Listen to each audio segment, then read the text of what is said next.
I'm 81 years old. For most of my life, my prayers were just a shopping list. Then, last Tuesday, everything changed. This isn't a story about a miracle you can see. It's about the silence that finally spoke. Let me tell you what happened. You see, for 60 years, I talked at God. My wife, Eleanor, she was the listener. I'd pray for our son to find a better job, for our granddaughter to ace her tests. Eleanor would just sit with a quiet smile. She called it keeping the line open. I thought it was a waste of good asking time. She passed 2 years ago. The house got loud in its silence. I kept up my lists, but they sounded hollow. The routine felt brittle, and it finally cracked on the anniversary of her passing. I asked for a sign she was at peace. Nothing. Just the hum of the fridge. Frustrated, I snapped the Bible shut. Then I heard it. A cardinal tap-tapping at the window. This time, I just stopped. I didn't ask what it meant. I just listened. My own noise, the requests, shut off. The bird flew away. The silence it left behind felt full. The next morning, I sat in my chair and said, "Okay, I'm here." I listened to the house groan. I felt my anxiety about my son's money rise up. Instead of making it a prayer, I just thought, there's that fear again. It lost power. This felt rebellious. I was just loitering. I took my silence to a park bench. A man named Leo was feeding ducks. He looked at me and said, "You're not asking for anything." It spooked me. He said, "Your face is quiet." We sat. He told me his wife was in memory care. "I used to beg the universe to fix her," he said. "Now I just tell her about the ducks." I wasn't alone, but Leo's silence was stormy. One day he exploded. His daughter was moving his wife farther away. "I prayed for a solution," he hissed. "And this is the answer?" He finally whispered, "What do you do when the listening just tells you how awful the music is?" I had no answer. We were two old men holding two kinds of terrible silence. I carried that home. My son visited, stressed about bills. My old instinct was to pray for a windfall. Instead, I just listened. I heard the fear under his words. When he finished, I said, "That sounds incredibly heavy to carry." He stared. His shoulders dropped. He just wanted to be heard. Then the call came at 3 a.m. My granddaughter was in the ER. Pure panic. I begged, "God, please, don't let her die." In the taxi, I realized I was demanding, not listening. I stopped. I listened to the siren, to my breath, to the void. I placed my fear into the quiet. At the hospital, I sat with my son. I listened to the machines, to our dread. When the doctor said she'd be okay, my first thought wasn't, "Thank you, God." It was, we heard the news together. I found Leo later at the memory care home. He was just holding his wife's hand, watching a rose bush with her. He said, "The listening told me to be here. Not to fix, just to be. It's the hardest thing." His wife touched a petal. It wasn't a cure. It was a moment. And it was enough. So I stopped asking. I started listening. To the memory of Eleanor's laugh. To my son's worries. a cardinal's tap, which is just a sound. This isn't passive. It's the most active thing I've ever done. Try it. Just sit. Don't ask for a thing. Listen. The world is already speaking. The world is already speaking. And you know what? It took me a while to understand what it was saying. It wasn't giving me answers. It was just showing me what was real. After that day in the garden with Leo and Ruth, I walked home a different way. I passed the old church. I hadn't been inside since Eleanor's funeral. The doors were open. I stood there on the sidewalk, listening. I heard the organist practicing. It was a hymn Eleanor loved. It was just notes, not a message for me. But I went in and sat in a back pew. I didn't pray. I just let the sound of it wash over me. It was beautiful and sad all at once. I cried a little. It felt good. Honest. It became my new habit. I'd sit in my chair each morning and just receive the good and the bad. One Tuesday, David came over looking worse than ever, dark circles under his eyes. He didn't launch into his problems this time. He just sat at the kitchen table staring at his coffee. The silence was thick. My old self would have jumped in, filling it with cheerful nonsense or a quick prayer for him. I stayed quiet. I listened to his tired breathing. Finally, he said, "I think I'm going to lose the house, Dad." Just like that. No drama. It was a fact. It hit me like a punch. I felt the fear rise up hot and fast. But I didn't turn it into a request. I just let it sit there between us. Then I said, "Tell me what that feels like." He looked shocked. Then he talked. He talked about the shame. He wasn't asking for a loan. He was just saying it out loud. I just listened. It was the hardest, most important thing I could do for him. Later that week, I was back at the park bench. Leo wasn't there. I felt a real worry for him. I waited. He showed up an hour late, moving slow. He sat down hard. "Ruth didn't know me today," he said. His voice was flat, empty. I sat there for 2 hours. I told her about the ducks, about the weather. She just looked through me. I listened to her silence, and it was hollow. It was the awful music. I didn't know what to say. So I told him about David, about the house. I just stated it. We sat there, holding two terrible truths. We weren't asking for them to change. We were just admitting they were there. It was grim, but it was also, in a strange way, a relief.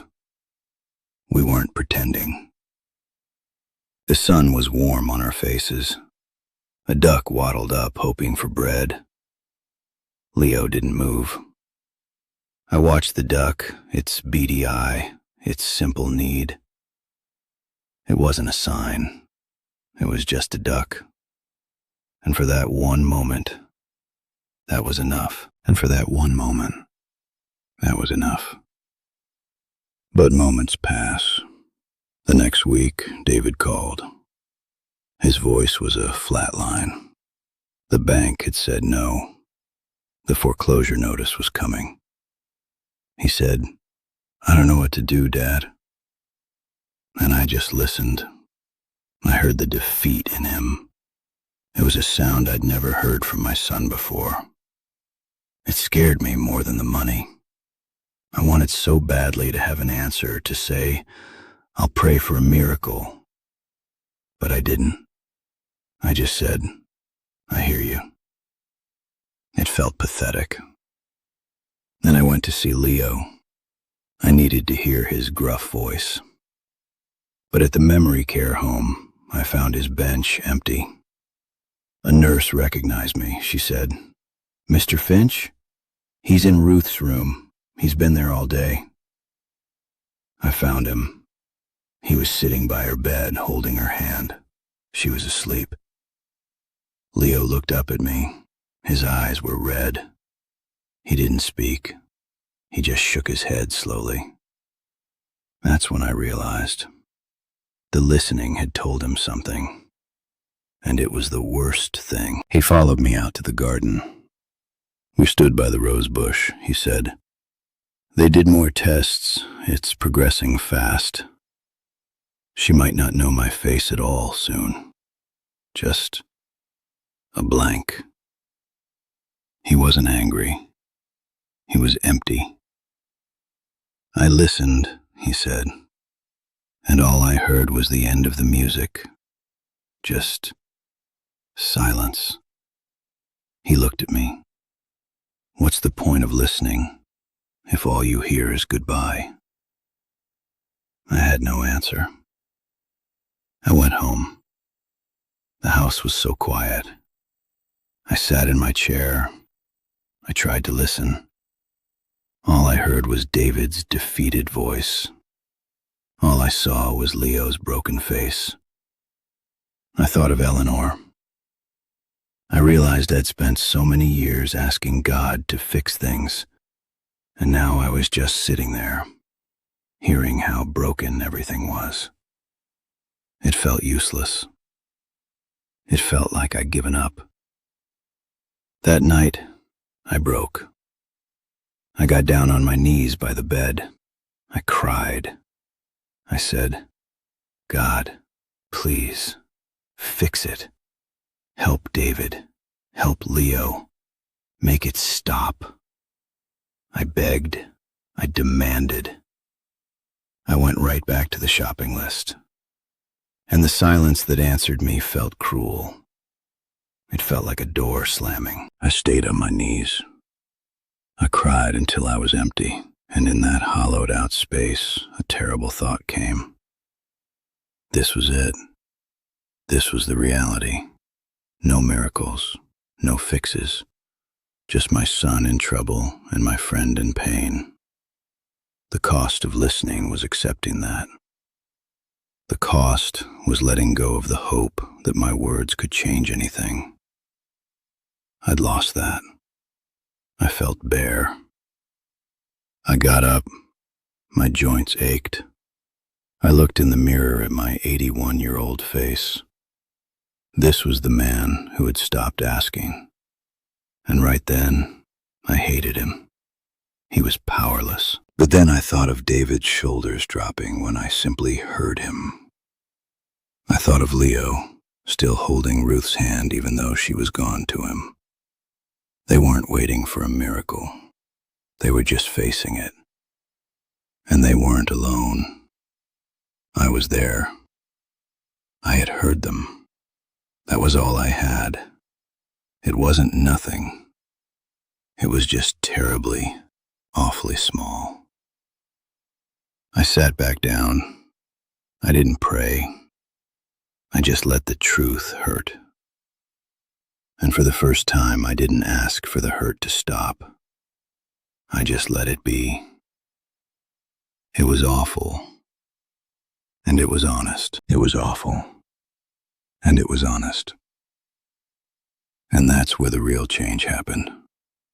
Not in some bright, peaceful moment, but right there in the middle of the mess. I was wrong about listening. I thought it was a way to get a better kind of answer. It's not. It's a way to stop needing an answer so badly. It's looking at your son's foreclosure notice and not seeing a problem for God to solve, but a man you love who is drowning. It's sitting with your friend while his wife disappears and knowing you can't bring her back, but you can make sure he isn't alone in that room. Love isn't a request you submit. It's just showing up and paying attention. Here's what I learned at 81. All those years, my prayers were about control. I was handing God my to-do list, hoping he'd check it off. I was treating life like a faulty product I needed to return. But life isn't a transaction. It's a conversation you mostly receive. The cardinal wasn't a sign. It was a bird. David didn't need a miracle. He needed his father to finally see him. Leo didn't need Ruth to be healed. He needed the courage to love her exactly as she was, even as she faded. My mistake was thinking my job was to negotiate with the universe. My real job was just to be present for it, to witness it.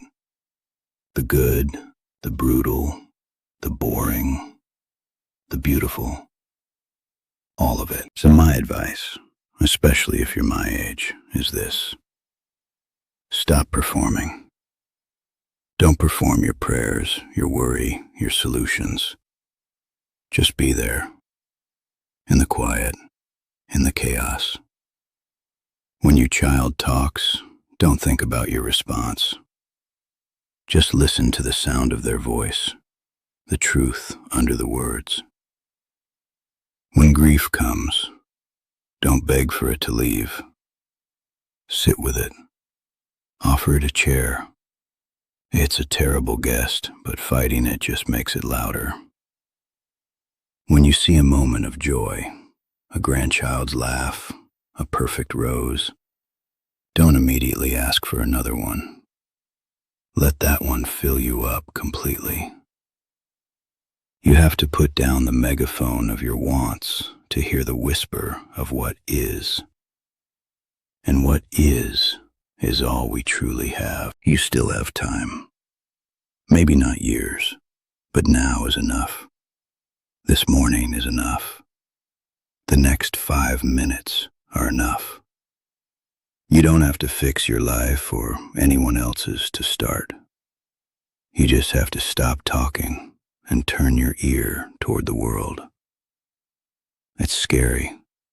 It means accepting things you desperately want to change. But it's also a relief, a tremendous, heavy relief. It's laying down a burden you are never meant to carry. You are not the author of this story. You are a witness. And there is a profound dignity, a deep peace in finally taking your seat and just watching the play. The light, the shadow, the entrance, the exit, it's all sacred. Even the silence. And if this quiet truth resonates with you, if you're tired of the shopping list, then do something simple with me. Help this message reach someone else who needs to hear it. Subscribe to this channel. Every week we share stories that aren't about easy answers, but about honest living. Turn on notifications so you don't miss them. It's a gentle reminder, not a demand, to stay awake to your own life. If this reflection meant something, tap the like button. It tells the algorithm this isn't just noise, it's a signal. And in the comments, I'd love to know, what's one sound you heard today when you stopped to listen? The hum of your computer? A bird? The rhythm of your own breath? Share it. Let's build a chorus of people who are done shouting and are ready to hear. If you know someone, a parent, a friend, a spouse, who is weary from asking, share this with them. Not as a lesson, but as an invitation. And if you have a story of your own about listening, about a silence that spoke, we have a story submission form linked below. Your voice matters. Your quiet is important. Finally, if you want to go deeper, I've included a link to a book that helped me. A simple book about contemplative practice. It's optional, no pressure. The real work isn't in a book. It's in the chair by your window. It's in the next breath you take without attaching a request to it. Thank you for listening. Truly. Now go listen to something else. The world is waiting.